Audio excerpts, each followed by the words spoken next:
Palavra da Verdade, com Hernandes Dias Lopes. Amados, nós vamos então abrir a palavra de Deus no livro de Êxodo, capítulo 33. Êxodo, capítulo 33.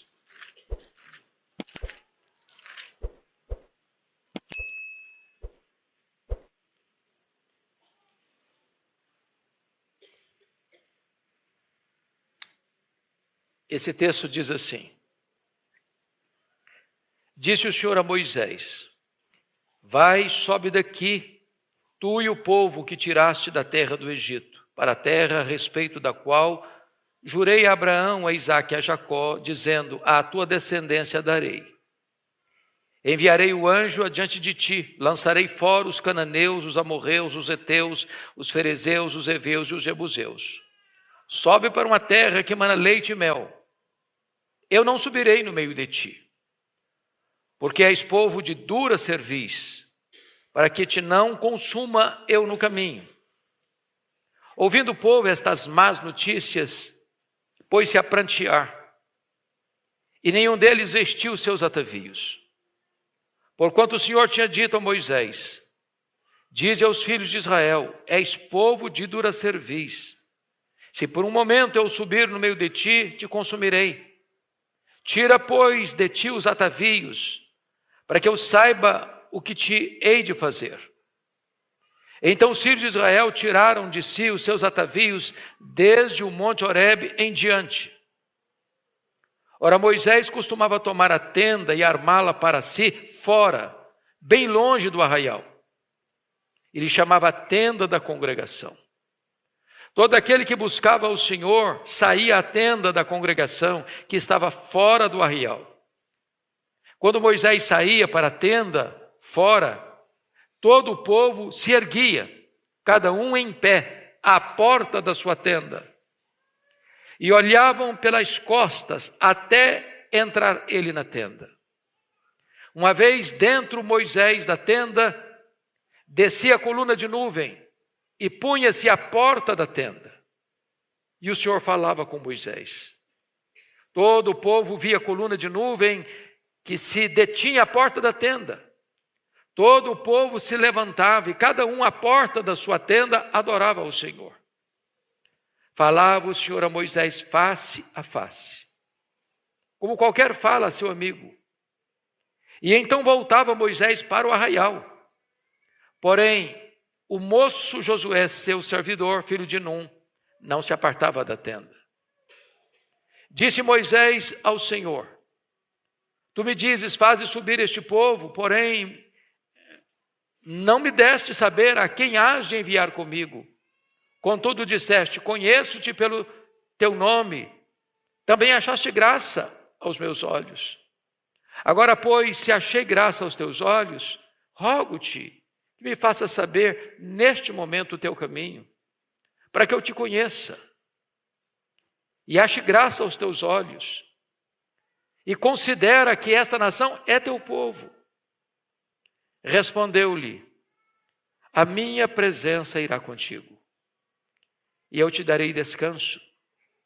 Então lhe disse Moisés: Se tua presença não vai comigo, não nos faça subir deste lugar. Pois como se há de saber que achamos graça aos teus olhos, eu e o teu povo?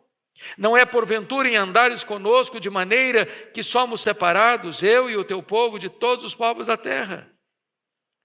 Disse o Senhor a Moisés: Farei também isto que disseste, porque achaste graça aos meus olhos e eu te conheço pelo teu nome. Então ele disse: Rogo-te que me mostres a tua glória. Respondeu-lhe: Farei passar toda a minha bondade diante de ti, e te proclamarei o nome do Senhor. Terei misericórdia de quem eu tiver misericórdia, e me compadecerei de quem eu me compadecer. E acrescentou: Não me poderás ver a face, porquanto homem nenhum verá minha face e viverá. Disse mais o Senhor: Eis aqui um lugar junto a mim, e tu estarás sobre a penha. Quando passar a minha glória, eu te porei numa fenda da penha, e com a mão te cobrirei até que eu tenha passado. Depois, em tirando eu a mão, tu me verás pelas costas, mas a minha face não se verá. Eu peço que os irmãos leiam comigo, por favor, os versos 14 e 15. É uma só voz, toda a igreja. Versos 14 e 15. Está no telão, todos vamos ver. Respondeu-lhe: a minha presença irá contigo, e eu te darei descanso. Então lhe disse Moisés: se a tua presença não vai comigo, não nos faça subir deste lugar. Amém. A busca pela presença manifesta de Deus. É uma verdade teológica insofismável. Deus está em toda parte. Deus é onipresente. Nas palavras de Abraham Kuyper, não há 1 centímetro deste vasto universo, com bilhões de anos-luz de diâmetro, onde Deus não esteja presente. Mas é uma verdade inconteste também, que Deus não está presente em todo lugar com a sua presença manifesta. O que Moisés está falando aqui não é da presença de Deus no sentido de que Ele está presente em toda parte. Ele está falando da presença manifesta de Deus. Nós poderíamos definir essa presença manifesta de Deus como um verdadeiro reavivamento espiritual. Mais do que o ar que respiramos, nós carecemos da presença manifesta de Deus. O que está acontecendo aqui? Deus havia tirado esse povo da amarga escravidão do Egito, de uma fornalha de fogo, de opressão. Deus havia desbancado as divindades do Egito, mostrando que só Ele é Deus. Deus havia aberto o Mar Vermelho para ser estrada para os israelitas e sepultura para os egípcios. Deus havia enviado maná do céu e feito brotar água da rocha. Deus conduziu aquele povo pelo deserto com coluna de fogo durante a noite para protegê-los e aquecê-los, e coluna de nuvem ao dia para trazer refrigério e direção para eles.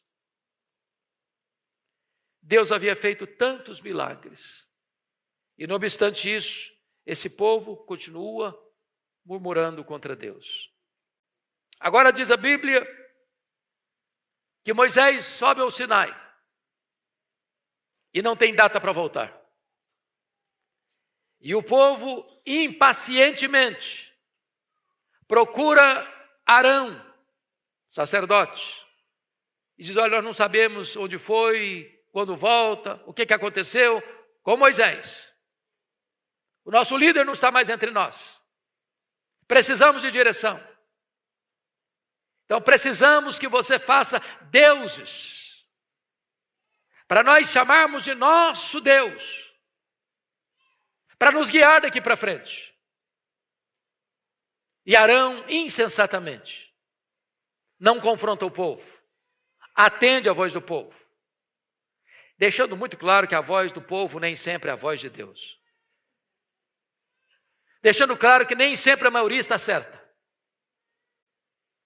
E diz a Bíblia que Arão então manda que todas as pessoas, as mulheres sobretudo, tirassem as argolas das orelhas, os atavios, e trouxessem para ele. E trouxeram muito ouro. E Arão então molda aquele ouro, põe um fogo e molda aquele ouro e faz daquele ouro um bezerro de ouro. E o povo aclama aquele bezerro como se Deus fosse. E Arão convoca a nação inteira para a festa ao Senhor. E é curioso que eles acham que estão adorando ao Senhor através de um bezerro de ouro. E nesta festa houve danças, houve músicas. E a palavra que aparece no original é que houve ali uma espécie de bacanal, de promiscuidade, de sensualidade desbragada. Quando Deus avisa Moisés no monte, olha, volta lá que o teu povo se corrompeu. E quando Moisés chega, o povo estava em grandes alaridos, numa festa sincrética, mística, pagã.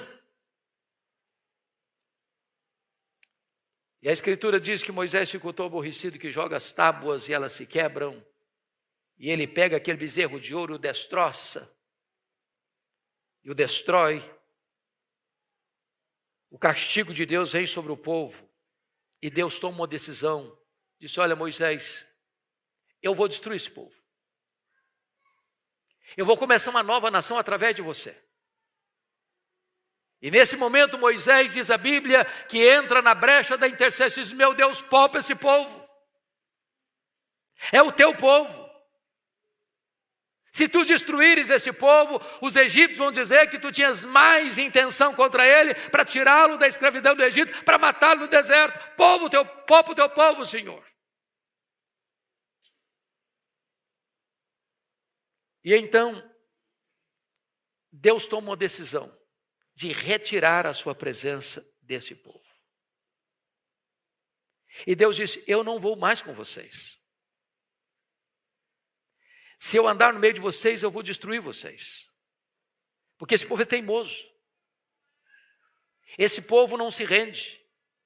Esse povo tem a nuca dura demais, não se inclina. É dura serviço. E aqui está, meus amados irmãos, aquilo que eu chamo de a maior tragédia que pode acontecer com uma pessoa, com uma família, com uma igreja. É quando Deus resolve se retirar. É curioso, e eu chamo a sua atenção para isso, que Deus diz assim, prestem bem atenção. Disse, versículo 1, disse o Senhor a Moisés, vai, sobe daqui, tu e o povo que tiraste da terra do Egito, para a terra a respeito da qual jurei a Abraão, a Isaque e a Jacó, dizendo, a tua descendência a darei. Deus promete dar a terra. Mas Deus está dizendo, eu não vou. Deus disse mais no versículo 2, enviarei o anjo adiante de ti. Um anjo é tão importante? Um anjo tem tanto poder? Apenas um anjo mata 185 mil soldados ao redor de Jerusalém. Os anjos são ministros de Deus. São valorosos em poder. Mas Moisés entende uma coisa, meu Deus, um anjo é maravilhoso, mas um anjo não substitui a tua presença. É da tua presença que nós precisamos. Então não nos faça subir daqui se tu não fores conosco. Mas Deus disse mais. No versículo 2, Deus disse, eu lançarei fora os cananeus, os amorreus, os heteus, os cerezeus, os heveus, os jebuseus. Ou seja, Deus está dizendo, eu vou dar vitória para vocês. Eu vou derrotar os inimigos de vocês. Vocês são vencedores, vocês são vitoriosos. Ninguém vai desbancar vocês, ninguém vai derrotar vocês. É promessa minha, a promessa está de pé. E Moisés disse, Senhor, a vitória é importante, os inimigos serem derrotados também é importante, os inimigos serem vencidos também é importante. Mas meu Deus, isso não basta, isso não é suficiente. Se tu não fores conosco, não nos faça subir deste lugar. Mas Deus prometeu mais. No versículo 3, Deus disse, sobe para uma terra que emana leite e mel. A terra prometida é maravilhosa. É a terra da promessa. É a terra que emana leite e mel. Mas Moisés está dizendo assim, Senhor, se o Senhor não for conosco, não nos faça subir. A terra é boa mesmo, a terra emana leite e mel mesmo, a terra é tua promessa mesmo. Ó Deus, a terra é fruto da tua fidelidade em prometer aos nossos patriarcas, Abraão, Isaque e Jacó, que nos daria essa terra, mas sem a tua presença, o que adianta a terra prometida? Meus amados irmãos, a maior necessidade nossa não é da terra prometida, não é do anjo, não é da vitória sobre os inimigos. A maior necessidade da igreja é da presença manifesta de Deus. Podemos ser prósperos, podemos ser vitoriosos, podemos ter conquistas, podemos ter milagres, mas se Deus não for conosco, nada disso vai fazer sentido na nossa vida.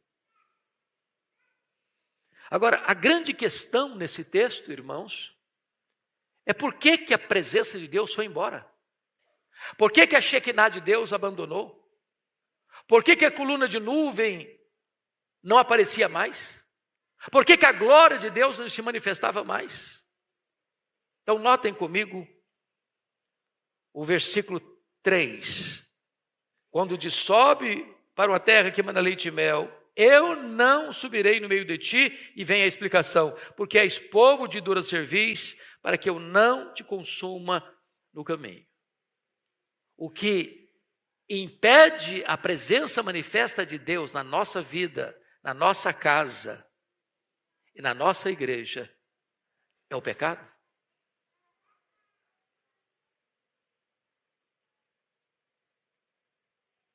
Vocês se lembram de Josué 7? Quando Israel foi fragorosa e vergonhosamente derrotado diante da cidade de Ai. E Josué rasga suas roupas, se prostra no chão. E Deus diz para o povo, ficar de pé, Josué. Há pecado no meio do arraial, e enquanto o pecado não for removido, eu não serei convosco. Enquanto o pecado não for removido, não podereis resistir aos vossos inimigos.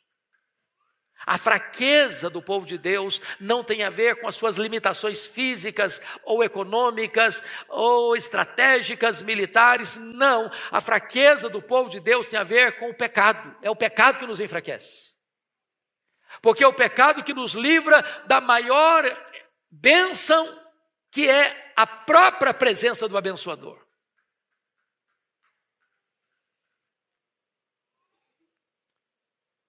Então, em virtude da consciência do problema, feito o diagnóstico, encontremos aqui, meus amados irmãos, o primeiro gesto para o retorno da presença de Deus ou para o reavivamento. Confira comigo o versículo de número 4. Ouvindo o povo estas más notícias, pôs-se a prantear, e nenhum deles vestiu seus atavios. Poderíamos chamar isso aqui, pastor Ival, de arrependimento. A consciência do pecado, a consciência do erro, a consciência da transgressão, a consciência da idolatria, a consciência da desobediência. E diz o texto que, ouvindo eles as más notícias. Que mais notícias? Que notícia má era essa que eles escutaram? Deus não vai mais caminhar conosco. E se Deus não caminhar conosco, o que vamos fazer? Todos nós sabemos de cor, Romanos 8,31, se Deus é por nós, quem será contra nós? E se fizéssemos a pergunta invertida, e se Deus for contra nós, quem será por nós? Se há a presença de Deus, que é a coisa mais deliciosa que pode existir na vida, e se essa presença for embora? E se na nossa casa estiver Icabode, foi-se a glória do Senhor, o que será de nós?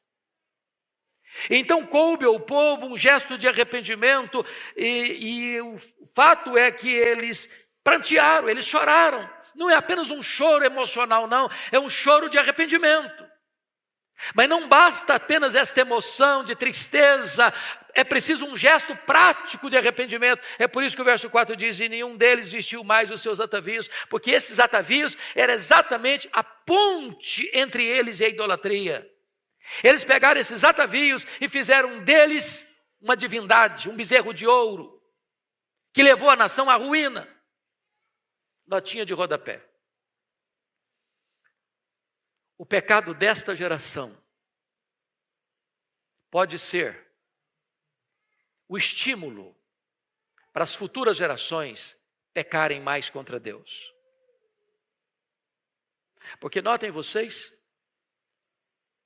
que em 931, e nós estamos falando aqui do ano 1500 aproximadamente, 500 anos depois, ou um pouco mais, depois da morte de Salomão, Jeroboão I rompe com a dinastia davídica, leva consigo 10 tribos do norte, e diz a Bíblia que Jeroboão I fabrica bezerros de ouro, e coloca um bezerro de ouro lá em Dan no norte, lá em Betel no sul, e durante 209 anos, o reino de Israel, as tribos do norte, adoraram o bezerro de ouro. 19 reis, 209 anos, e nunca Israel deixou de adorar o bezerro de ouro. O resultado foi o cativeiro assírio, que em 722 veio e destruiu Jerusalém e levou o povo para a escravidão. Precisamos nos acautelar, porque quando pecamos hoje deliberadamente contra Deus, esse pecado pode ser a maldição para as futuras gerações. Pois bem,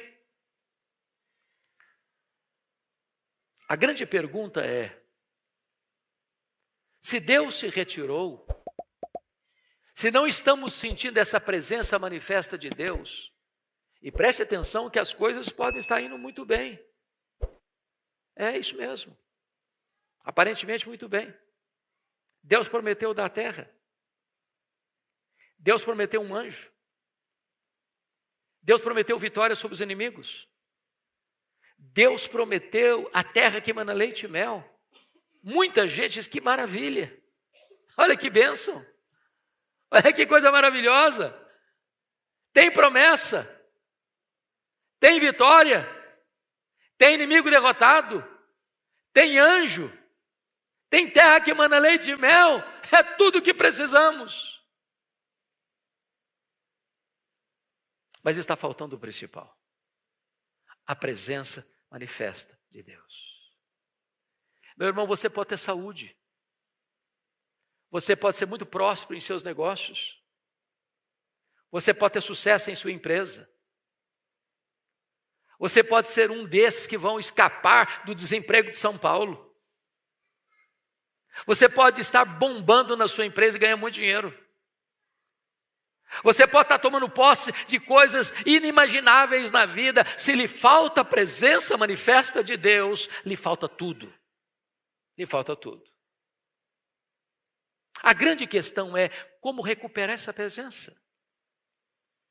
E a Bíblia nos informa, e preste atenção no que está escrito, no versículo 7.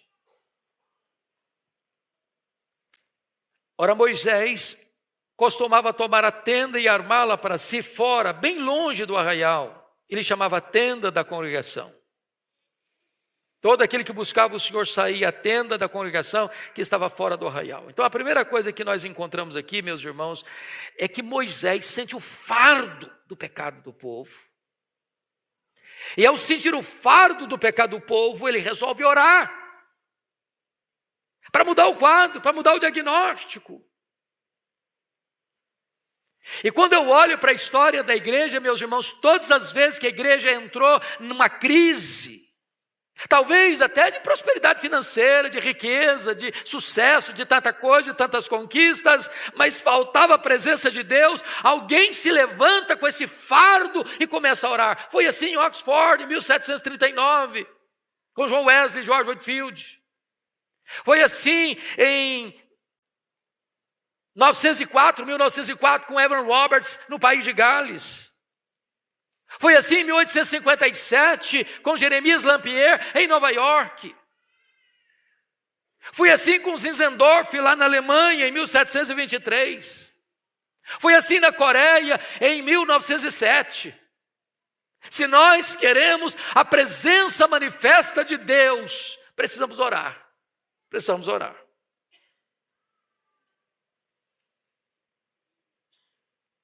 Notem vocês que Moisés não está satisfeito com as promessas de Deus. Ele quer mais, ele quer a presença de Deus. E é por isso que ele arma uma tenda fora do arraial. Por que fora do arraial? Porque o arraial estava contaminado. poluído, maculado pelo pecado. E quando ele arma a tenda fora do arraial, ele quer dizer consagração. Agora, note uma coisa, ele vai sem alarde. Ele não usa um megafone para dizer, olha, está na hora de todo mundo orar, está na hora de todo mundo vir para a tenda da congregação. Não, ele vai. Ele vai. Ele vai só.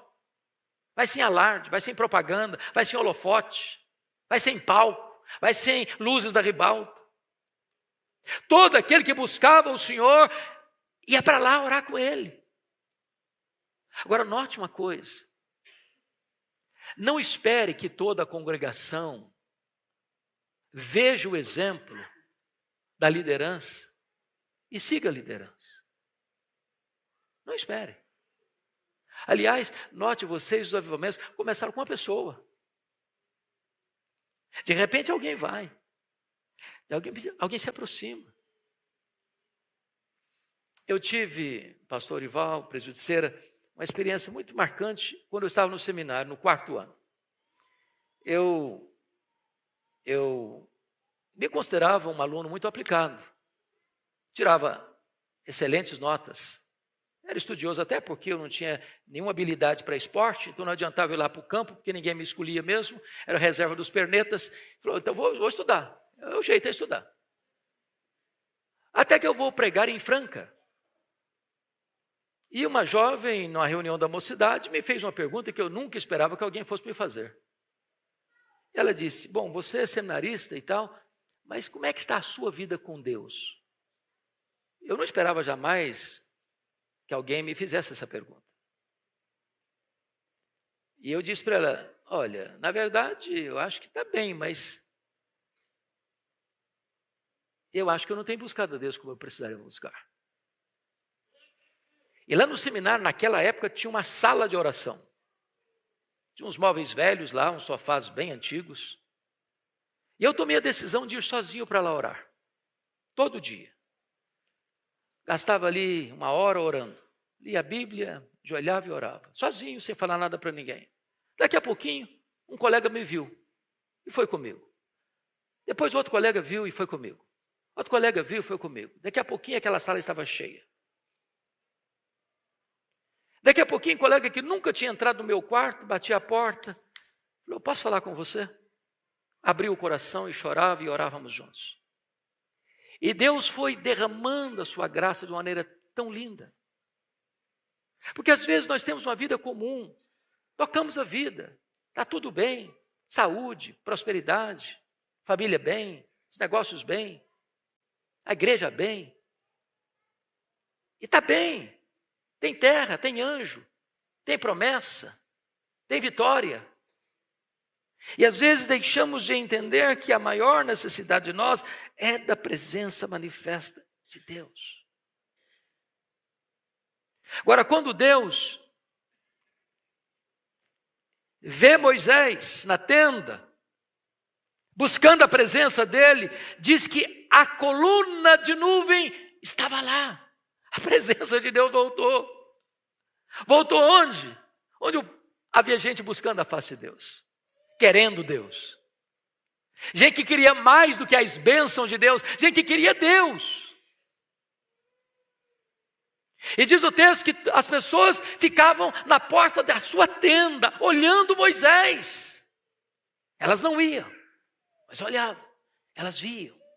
E viam a presença de Deus aparecer, a presença de Deus presente, a Shekinah de Deus descendo, a nuvem da glória pousando sobre a tenda. E essa experiência levou todo o povo a adorar a Deus na porta da sua tenda, lá dentro da sua tenda. Meus amados, esta igreja tem pregado, esta igreja tem feito conferências, esta igreja tem tido reuniões de oração nas madrugadas, esta igreja tem feito vigílias de oração, e esta igreja demonstra uma coisa, nós estamos felizes do que Deus está fazendo, nós estamos gratos a Deus pelo crescimento da igreja, pela expansão missionária, pelas igrejas plantadas, pelos templos construídos, pelos missionários enviados. Nós estamos felizes de receber pessoas e mais pessoas aqui, mês após mês, ano após ano, mas nós queremos mais. Nós queremos a presença manifesta de Deus neste lugar. Queremos mais. Agora notem. Versículo 9. Uma vez dentro Moisés da tenda, descia a coluna de nuvem e punha-se à porta da tenda, e o Senhor falava com Moisés. E diz a Bíblia que todo o povo se levantava, e cada um à porta da sua tenda adorava o Senhor. E diz a Bíblia que ali falava o Senhor a Moisés face a face. Face a face. Intimidade com Deus. A presença manifesta de Deus, irmãos, é alguma coisa que não pode ser descrita em palavras. É preciso ser vivida. É quando a pessoa entrar pelas portas desse templo, elas vão notar. É como se você pudesse apalpar Deus com as suas mãos. A presença dele invade o ambiente. A glória dele enche a casa. É impossível entrar sem ser impactado por essa presença. É isso que ansiamos, é isso que desejamos, é isso que necessitamos. Agora vejam vocês ainda, por favor. Versículo 11. Que diz que Moisés, então, depois de Deus falar com ele face a face, voltava para o arraial para falar com o povo. A tenda está fora do arraial. Eu voltava lá para o arraial para falar com o povo. Mas diz o texto que o moço Josué, seu servidor, filho de Num, não se apartava da tenda. O que ele está querendo dizer com isso? Deus tem mais. E nós não vamos perder nada daquilo que Deus tem para nós. Fica aqui, Josué, porque Deus já se manifestou, a glória já chegou, a Shekinah já desceu, a coluna de nuvem está sobre a tenda, e eu vou lá falar com o povo, mas fica aqui, porque Deus tem mais para nós, e nós queremos tudo quanto Deus tem para nós. Nós não queremos nada que não seja de Deus, mas tudo quanto Deus tem, nós queremos. Deus tem mais, Deus tem infinitamente mais para o seu povo.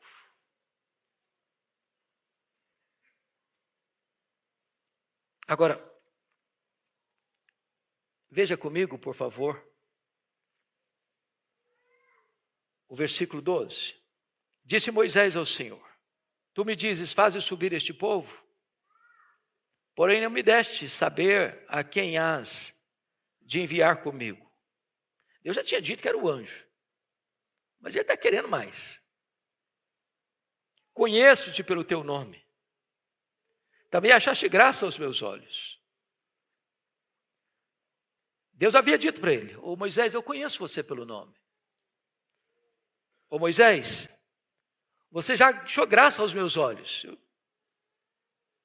Agora Moisés diz assim para Deus no verso 13. Bota na tela e toda a igreja comigo, por favor, vamos juntos. Agora, pois, se achei graça aos teus olhos, rogo-te que me faça saber neste momento o teu caminho, para que eu te conheça e ache graça aos teus olhos, e considera que esta nação é o teu povo. Moisés é esse líder, Moisés é esse intercessor. Moisés sente o fardo do povo sobre os seus ombros. E veja você que esse homem era amigo de Deus, esse homem falava com Deus face a face, mas ele quer dizer o seguinte: eu quero que o Senhor me mostre o teu caminho, o teu propósito, para que eu te conheça. Deixa eu fazer uma pergunta a você, meu irmão. Você conhece a Deus? Quanto você conhece a Deus? Às vezes nós conhecemos a Deus como aquele cidadão que nunca viu o mar, e a primeira vez que olha o mar, ele exclama: agora eu conheço o mar. Só viu. Nunca fez uma viagem, não é um marujo da vida que tem experiência com o mar. Tem gente que conhece a Deus como Jacó conhecia durante 77 anos. Foi quando ele saiu da casa dos pais. Deus aparece para ele em Betel e Deus diz: eu sou o Deus de Abraão. Eu sou o Deus de Isaac. Mas Deus não complementa a frase. Eu sou o teu Deus. Tem gente que só conhece o Deus do avô, o Deus do pai, mas Deus ainda não é o Deus da sua vida. Só 20 anos depois, aos 97 anos, no Val de Jaboque, é que Deus tornou-se conhecido como o Deus de Abraão, o Deus de Isaac, o Deus de Jacó. Quanto você conhece a Deus? Moisés já conhecia Deus, mas ele está para que eu te conheça e que eu ache graça aos teus olhos. Mas ele não está preocupado apenas com ele. Esse homem é um líder de um povo que se rebelou contra Deus, que pecou contra Deus. E Deus disse, Moisés, o teu povo pecou. Aí Moisés, não Deus, não é o meu povo não, é o teu povo. Considere isso, esse povo é o teu povo, Senhor. É o teu povo. Agora veja você como Deus é tão bom que ele responde a oração. E o verso 14 na tela para todos nós lermos com a voz bem clara. Vamos juntos? Respondeu-lhe, a minha presença irá contigo e eu te darei descanso. Duas coisas importantes, Deus conosco. E quando Deus caminha conosco, quando a presença manifesta de Deus está do nosso lado, o que você e eu vamos encontrar é descanso. É descanso. Tem luta? Tem, mas tem descanso. Tem inimigo? Tem inimigo, mas tem descanso. Tem prova? Tem vale? Tem prova e tem vale, mas tem descanso.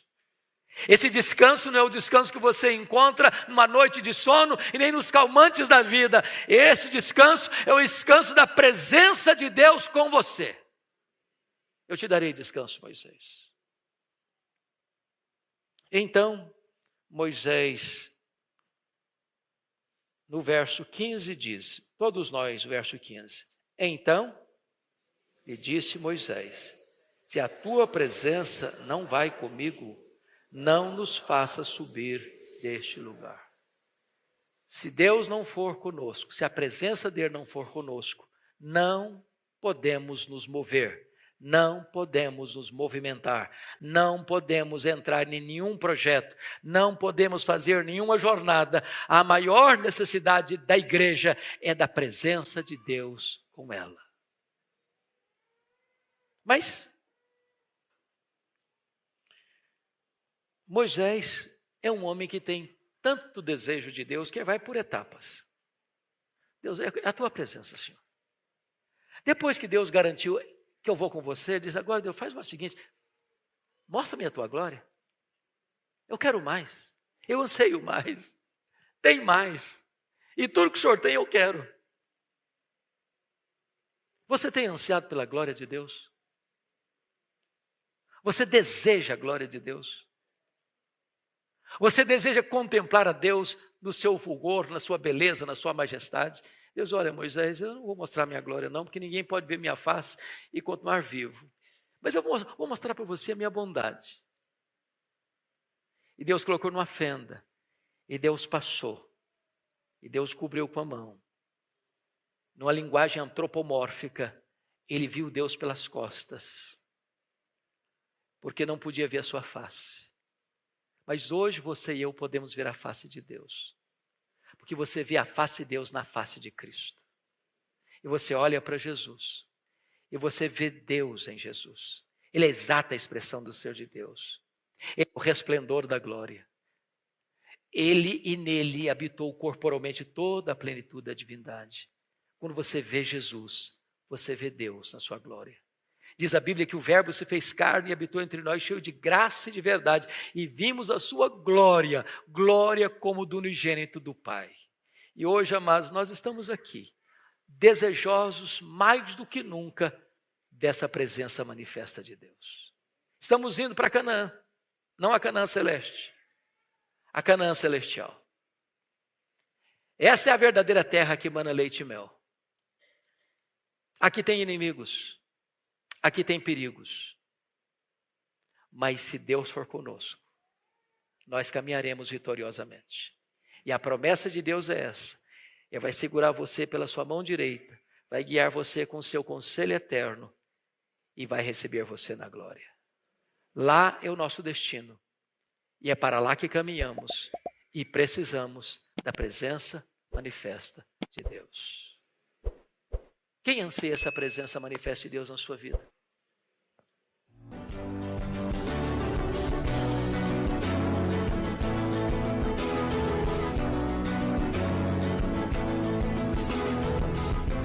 Palavra da Verdade, com Hernandes Dias Lopes.